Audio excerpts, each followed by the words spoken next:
In 1988, writer John Byrne and artist Mike Mignola redefined Superman's mythos for decades to come in this Shakespearean tragedy.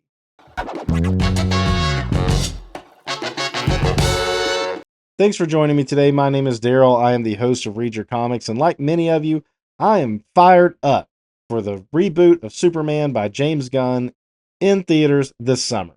So I've been taking a look at a lot of great Superman stories, some of which are considered classics, some of which maybe less so, and some are maybe hidden gems. I think this is one of those hidden gems.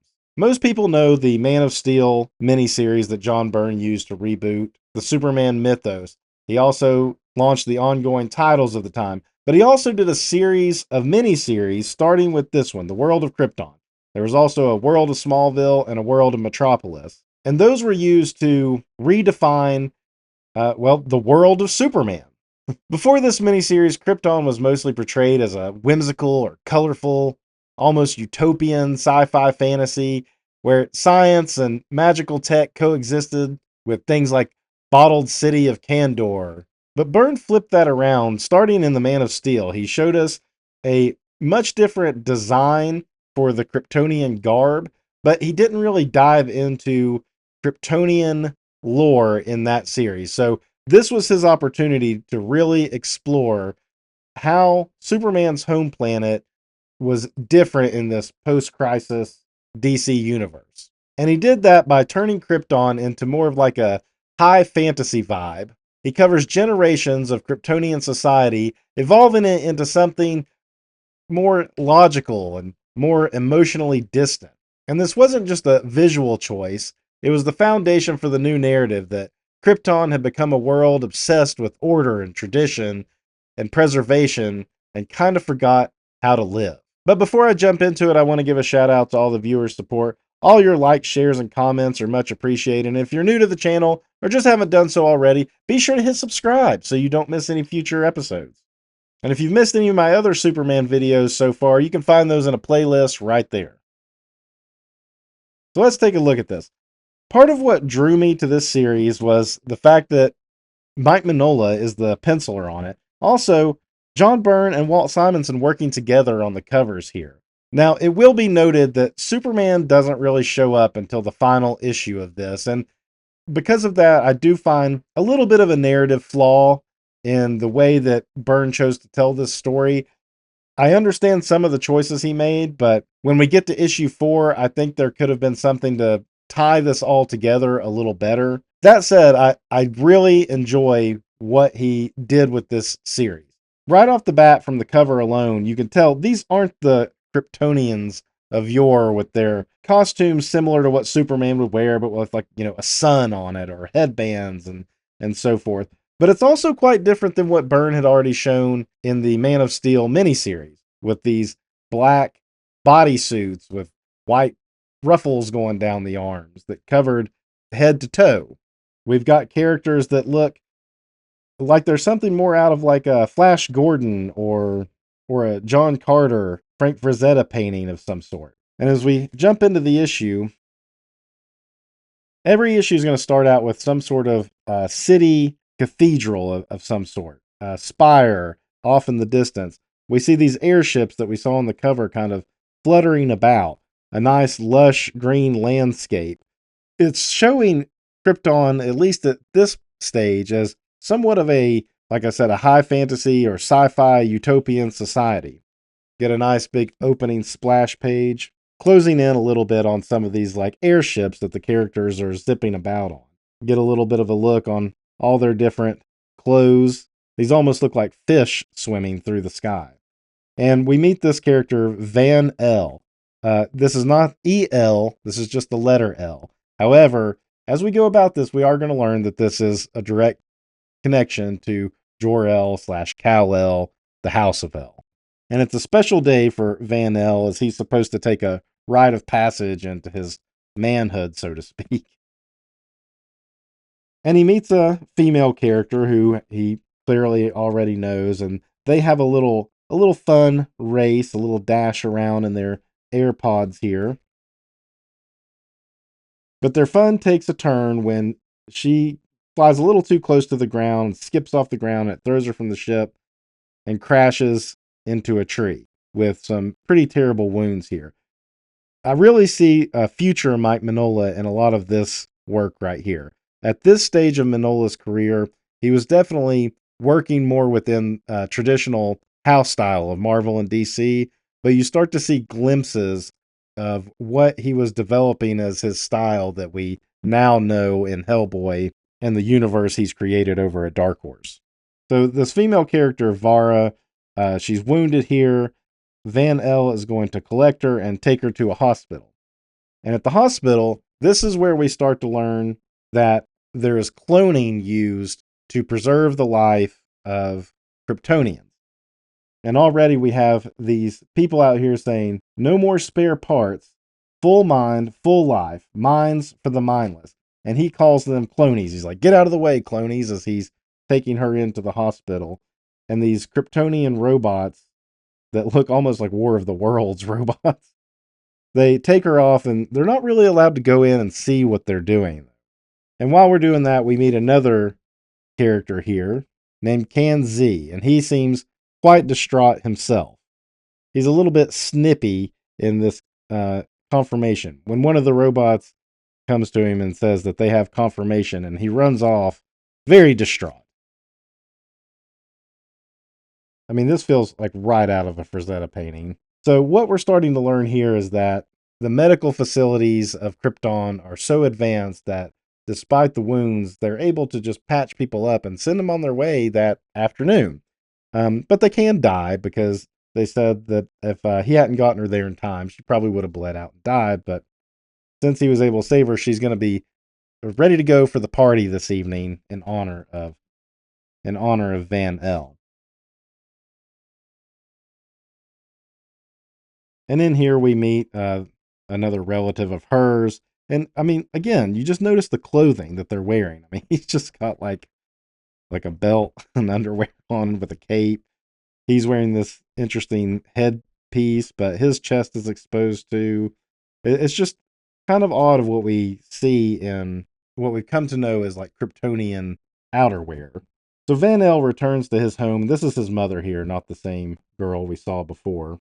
And she's watching on the screen as the city of Kandor is under siege by a group of protesters, much like what we saw outside of the hospital. Except it becomes violent here, where these droids are coming in to squash it down. And they're kind of in disbelief because at this point, we're being led to believe that Krypton itself is very peaceful and has been for some time. So they don't really know what to make of this. And Ran L, who is Van L's father, comes in and it kind of gives him the update on what's happening there, that it's these people that are protesting the use of cloning. It's just dropping little nuggets about what the clones are used for at this point. It hasn't revealed all. Obviously, the Kryptonians are using cloning to some degree, and there's a faction of people who are against that use. And we see like a very elaborate party scene here. Notice how everyone is gathered together, quite a ceremony, very intricate clothing wear and stuff that everyone is wearing. And the politics of the world start spilling over about these clones with characters with names such as Gan M and Ron T. And he's saying how they've been practicing an abomination and they must grant full rights to the clones immediately. And the conversation is interrupted by this character, Nira. And Nira is the mother of the character we saw earlier, Kan Z. And she's announcing that he is to be married. He's demanding to see his mother, and he rushes in, pulls out a gun, and kills her in front of everyone, accusing her of doing something just very atrocious, something so terrible that he couldn't handle it. So he killed her, and as it turns out, killed his fiance that she had just announced that she was going to marry, or that he was going to marry. Then we start finding out more about the clones. So Ron L takes Van L to the cloning facility and kind of drops everything that's going on with the clone. So every Kryptonian is cloned into 3 stages of their life, and they use those clones or spare parts throughout their lives to prolong their life. And this has been going on apparently for generations. And they find out that Nira had taken one of her clones out of the cloning facility here, which is a crime in itself. But the robots allowed it for whatever reason. It turns out that she had used the clone and given it a full mind to marry her son. Yes, you heard that correct. The mother took one of her clones and passed it off as an individual to marry her son, to arrange in a marriage with her son. The son found out that the clone or his fiance was a clone of his mother and lost his mind. Killed the clone fiance and killed his mother for her own atrocity. Pretty twisted stuff, right? For the first issue. I mean, even Van L says it here. That's monstrous, obscene. And that's pretty much how we're going to leave off the plot for this issue. Is to make it worse, Kanzi had set up a message that after his arrest or his death, because I think he'd planned to unalive himself, he was going to have this message broadcast all across Krypton to know what his mother did. And in that, it let people know that the clones can be given full minds and can become autonomous people. So people who are maybe like, oh, the clones are mindless, just let them, just using their parts isn't a big deal for our own prolonged life. Now it's going to spark an idea of, wait, so the clones are actually people and we are harvesting them for our own ends. That's kind of gross. So it's going to set off something in Kryptonian society that will change it going forward. Awesome cover of the Kryptonian war suit right here. My first exposure to this was in the Reign of Superman when Kal-El finally did come back. He first got in one of these suits that he had in the Fortress of Solitude. How did he get one of these suits? I don't know, but he had one. Superman has stuff like that in his Fortress of Solitude, whatever. But you've got this like army of like jetpack riding Kryptonians. They're blasting people out of the sky. So lots going to change. Here's our opening shot, the spire that is now like ruins. So some time has passed from the first issue.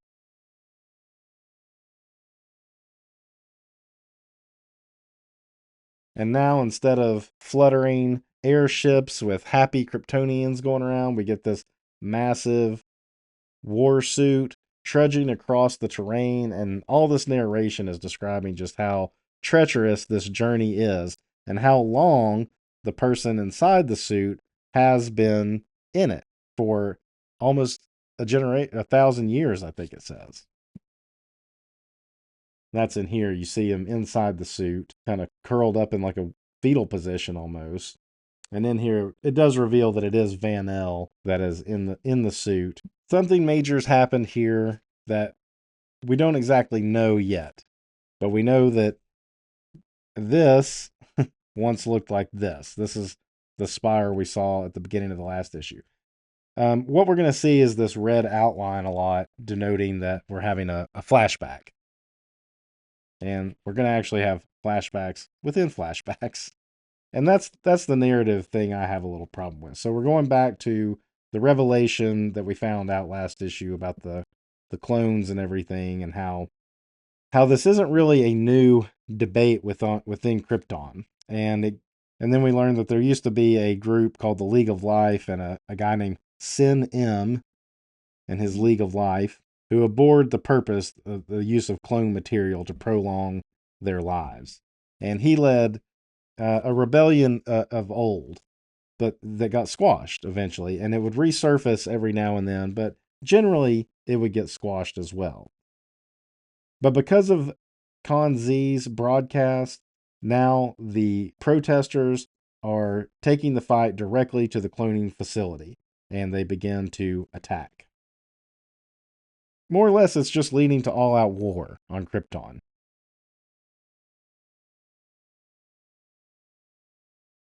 Now, here's a pretty major change. As Van Z returns back to his home, they find out that the city of Kandor, which was the capital of Krypton, has been completely destroyed, blasted into atoms, so more or less nuked. So is there no bottled city of Kandor in the post-crisis world? I mean, I know there is much later on, but how do they get around that with saying that Kandor was obliterated thousands of years in the past before Krypton ever exploded?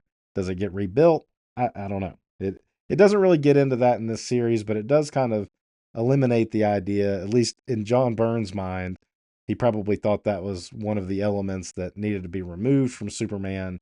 So he introduced it in here as there is no bottled city of Kandor right now because Kandor had been reduced to atoms.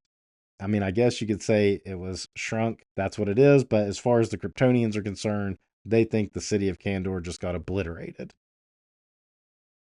And it turns out the girl that he was with at the first issue, she's having her own thoughts about the clones and feeling like what they're doing is wrong with them now that she understands it. And he's even like, you just had clone parts used on you this morning to fix you. And she says, I know, but I don't know how I feel about this. And so she just takes off. And as far as we know, that's kind of the last we see of her. End of the flashback, cutting back to the battle suit. And here it mentions how it's been over 1,000 years. We are definitely getting a large scale generational storyline for the world of Krypton here. So Van El is lumbering towards this facility and he comes out. Look how it comes out of the crotch area of the war suit. And the narration is pointing that out, almost like he's being birthed out of it. And he's been in it so long, he's kind of weak, even though it's had like nutrient baths and stuff that, keep him going. He hasn't really used his legs, so he doesn't really know how to stand for a few moments or even speak because he doesn't speak. He's lived in this war suit for years and he's still in his little undies here. That has, I guess this is the crest of the L's at that stage. But in the suit, there's a little compartment. It says, I guess, right there in one of the legs that has some full clothes he can put on. When this cat catches him, or I like the way this weapon is designed, and he's got kind of some cybernetic parts, and he's here to meet somebody, but he can't talk yet because he's still learning how to use his vocal cords. So we get another flashback of Van El leading an assault onto some of the rebels in this facility. And as he charges in, he's, saying death to the rebels. It's like he doesn't know what to expect. He's kind of naive in all of this. And as he crashes through, he says, death to the people. They're just people like me, like Vara, or mother, or father. I'd half expected monsters, raving madmen, and it's just, kind of civilians around. This image is this is a flash of what we're going to get from Mignola in the future. I feel like this figure work, the deep and shadow, everything about this says future Mignola. And this group is called Black Zero, and he discovers Vara, the woman he loved that ran off before, is now with the rebels called Black Zero. And as she runs off, there's like an explosion that crashes, and she's gone. Cut back to the present day. Well, present day. Present day for the story. I think what we're getting at is this is the same place that he raided in the early days of the war. You see, it's a lot of stragglers at this point. Another good shaded blacks of silhouettes looking on. You see some elder people. And then this older woman, approaches him. And he reveals to this woman that Black Zero has resurfaced and that he needs some help because they have a weapon that can destroy the world, which this woman says, well, didn't you notice the world is already kind of destroyed? He said, yes, the landscape could be repaired, but they have a weapon that if they don't stop, Krypton will explode. Bum, bum, bum. And it says, next issue, we get a history lesson. But we're kind of getting a history lesson through the whole thing, right? Issue 3. This is looking more familiar to what we saw in the Man of Steel miniseries. this black head to toe garb with this white ruffle kind of stuff going on right here. So we see a Kryptonian in a little floaty chair, monitoring what looks like the war here. So we get our opening spire here, and we'll take note that it's not as tall, and it seems to be built of like flat angular panels. It's not as organic and rounded as the ones we saw at the beginning of the story. The 2-page opening splash. Every issue opens the same way. Picture of the city or the spire, 2-page opening splash. And in this narration, we find out that this is someone who is replaying history long forgotten by anyone living. So no one who was living during these wars is still around. So we're skipping ahead again another few generations probably. And with these prolonged lives that these Kryptonians have, that's a long time. And then we start seeing these robots that become more familiar in the Superman post-crisis, like around the Fortress of Solitude and stuff. They aren't quite as large as the ones that we saw at the beginning of the story. So technology still advancing with Krypton. And since we are getting this vantage point from a few generations later, we'll know that Van L must have stopped the world from blowing up at the time, right? And the robots actually have a discussion here about they're concerned that the young master here is so engrossed in these like history, and that he almost feels the weight and the suffering of the people who existed at the time, and that they find that odd and discouraging to them. And here you get a very heavy info dump of the last 3 issues with the whole history of what had transpired, which for my old eyes was kind of hard to read. This tiny white text on the black background on this older newsprint. That was a rough one for me, I gotta admit. And then we start getting the flashbacks. So the red outline giving us flashbacks once again to Van L, using the war suit, and he is with that woman that we met at the end of the last issue, and they are going to take on the reemergence of Black Zero. Once again, back to present day, and look how just cold and empty everything is appearing now on Krypton. Everyone's wearing these like similar robes with maybe a headpiece. So we learned that the young master is Jor-El, and his father is here, Siegel, or Siegel, Jerry Siegel, little nod to the creator of Superman. And they are here to see Jor-El, and they're arriving together. So that must mean Jor-El is alone.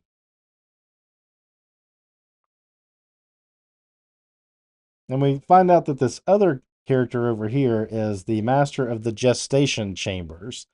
And they have chosen this character who hasn't been named, Laura, his granddaughter, Laura, and Jor-El to be a perfect match based on their genetic matrix. Or so it sounds like an arranged marriage, or is it? So Siegel wants to know why Jor-El isn't there to meet them. The robot kind of lies for him and goes off to pull Jor-El away from his studies of history.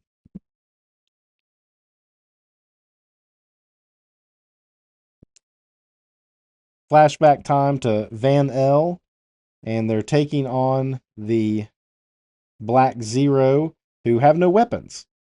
And they just tell him to, move, take us to where you're going. And where he's being a little hostile towards them, this female character's hinting that she knows him from somewhere, but he doesn't recognize her. How do I know this woman? And he mentions how thousands of years of war have changed, and maybe he can't remember, he forgot. And as they enter this chamber, they see this giant egg. Now he has the expression "Great Rao." Rao is like the god of Krypton, and I don't know how much Kryptonian gods and stuff were explored pre-crisis. I mean, I did do a previous episode on the last Phantom Zone story pre-crisis, and there was some spiritual and mysticism stuff in that, so I don't know how many stories really explored it. But in this, religion is basically non existent other than these exclamations to show disbelief. It's just one of those examples of how Krypton had drifted away from probably the spiritual side of their society and into this very dogmatic, prolonged life. They feel like they had dominated nature and the natural course of things until this war broke out. So Van El goes and starts investigating this giant silver egg thing, right? We get pulled out of this narrative by Siegel shouting for Jor-El to come. And Siegel's a little irritated with Jor-El for not coming before and that it's embarrassed in front of some of the highest of Krypton. Once again, we get to go back and we find Kanzi. Remember him from the first issue? He's the one that the whole war started over with his mother pulling one of her clones out and arranging a marriage and so forth. He's looking like he's seen much better days. He even mentions how he tried to unalive himself at one point. But now he's going to go ahead and take all of Krypton with him. And he's just gone truly bonkers here. So he feels like the only way to save Krypton is to completely destroy it. He feels like the sins of the past, the sins of the cloning, uh, harvesting them for parts, all of that is it's just too much, and there's no redeeming. This woman mentions that she even used to be part of Black Zero, but now she's not, and that they have new ways to prolong life that don't involve cloning. And she shows that she's got a cybernetic arm. And he's like, so we're just gonna become machines now? And basically says no, none of that's gonna do, none of that's gonna work. And as he turns to snap this two railing together, that activates this egg thing, and Van El's able to activate his war suit to come get him. And just general mayhem. He's able to get up in his suit.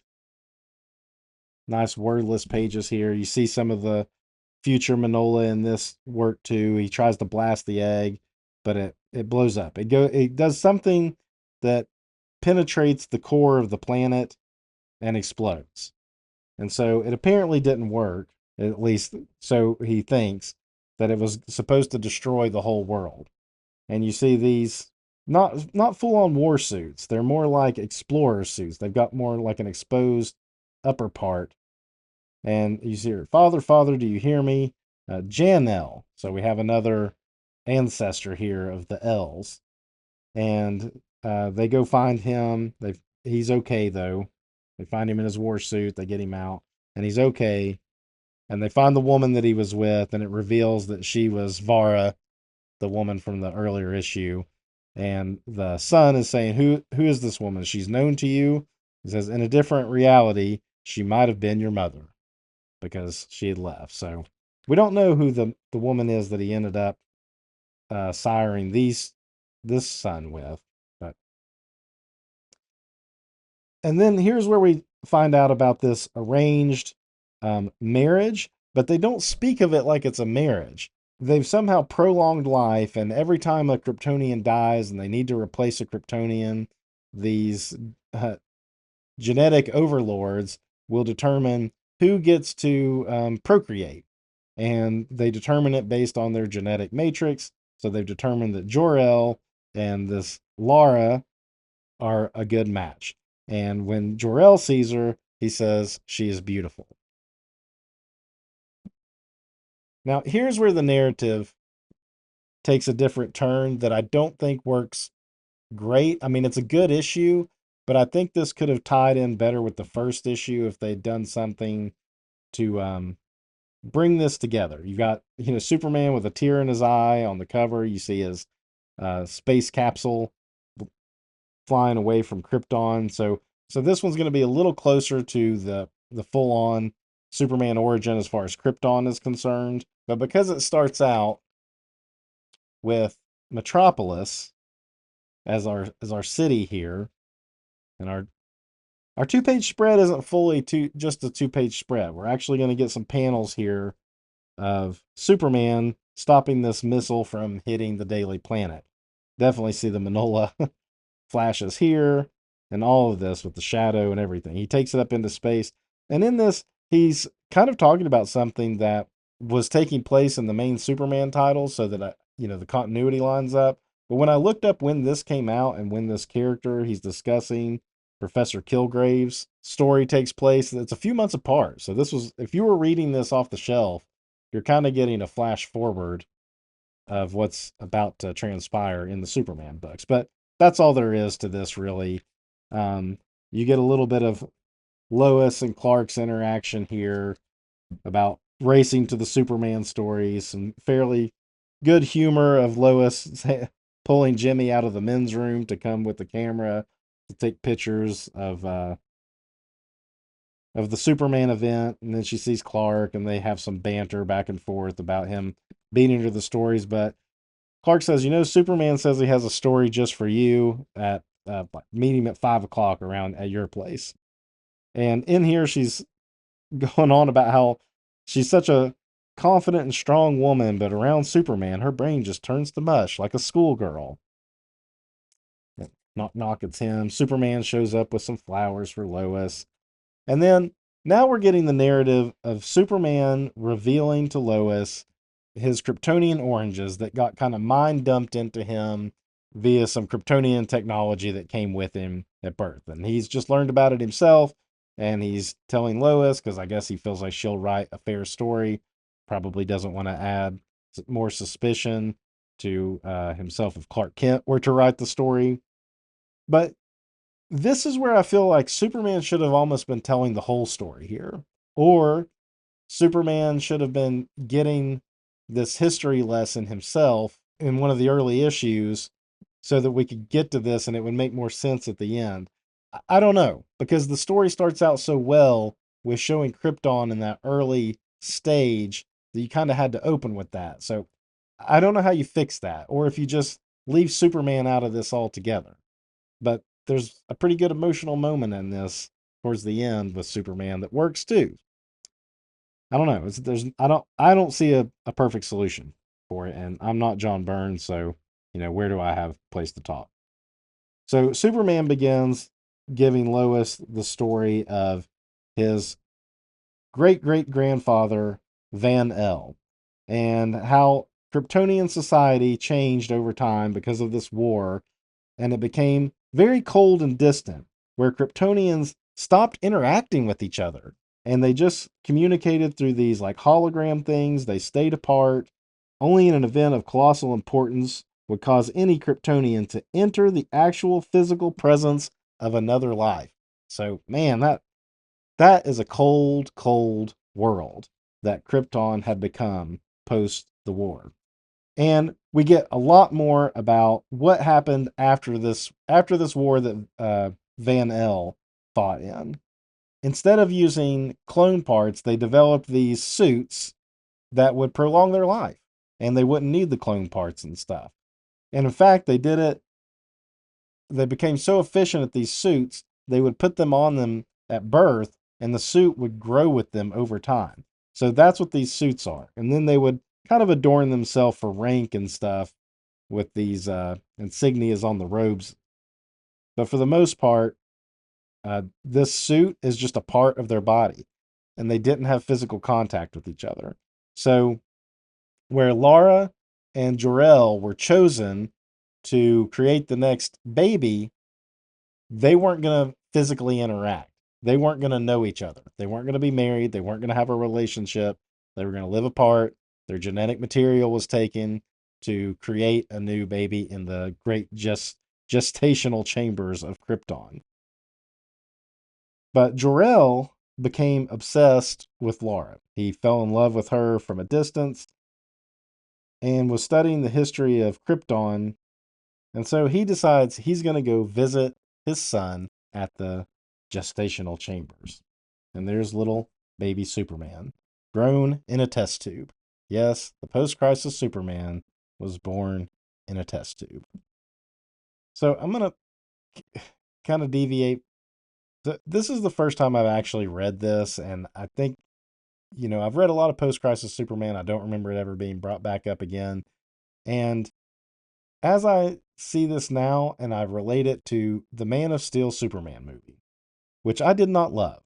And part of what I didn't love about it, although visually appealing, was Krypton. And I believe in the movie there was like the Codex Matrix of all the Kryptonians and stuff, and they put it in Superman, which was, I guess, like a metaphor for the bottled city of Kandor.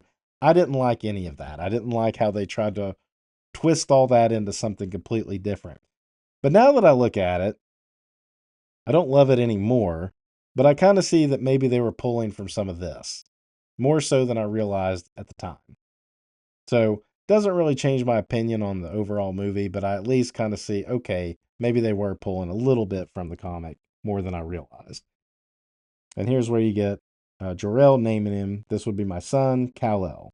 Lois is like, so is that your real name? And he says, my Kryptonian name, or would have been had I stayed there and been raised there. So Jor-El, after seeing his son, returns to his chamber and starts, kind of simping over Lara again when there's an earthquake all of a sudden. And this is where Jor-El is going to start putting some pieces together of a long dormant problem in Krypton. His father, Siegel, calls him and he says, you don't look well. And his father tries to be like, well, that's none of your concern. He says, yeah, it is. He says, okay, yes, I'm sick. And as it turns out, a lot of Kryptonians are starting to die all of a sudden. They're getting sick and they're dying. And Jor-El is able to piece it all together.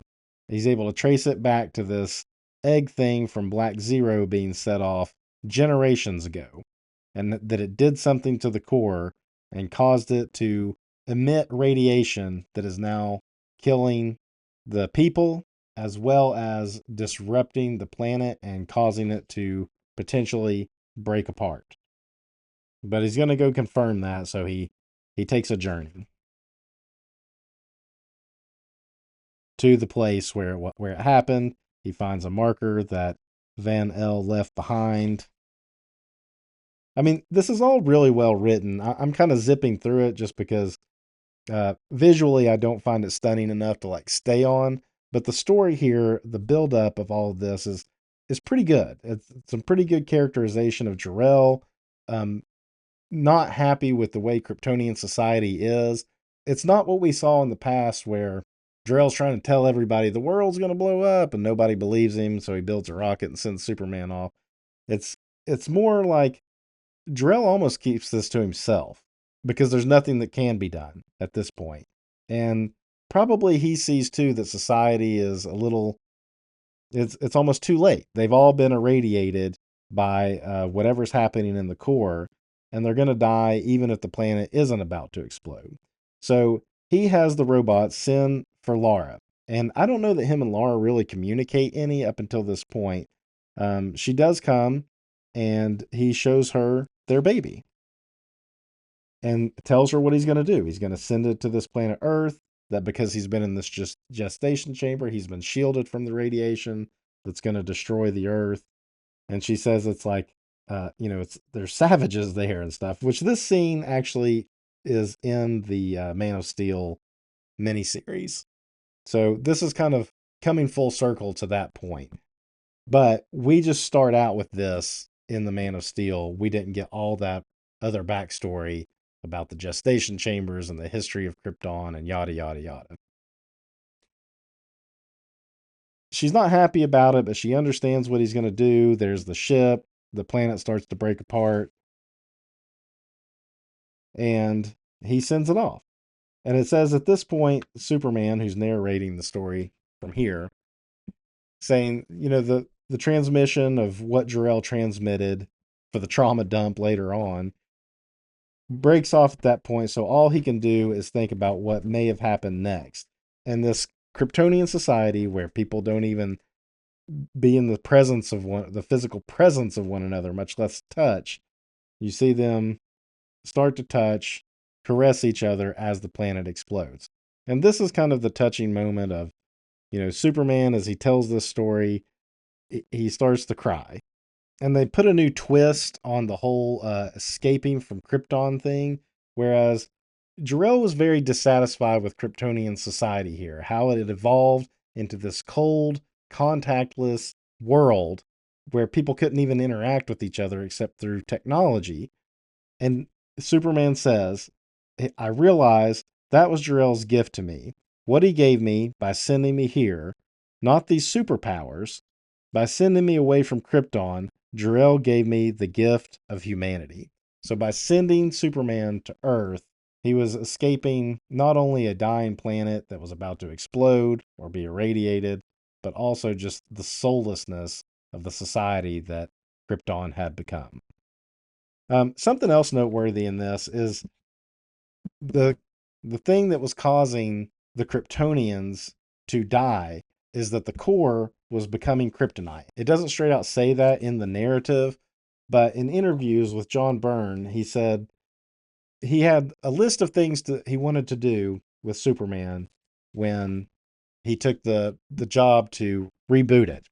And there was only one thing that they told him no on. And his idea was that instead of just baby Jor-El coming to Earth alone and being raised in Kansas, he was going to have Laura come with him.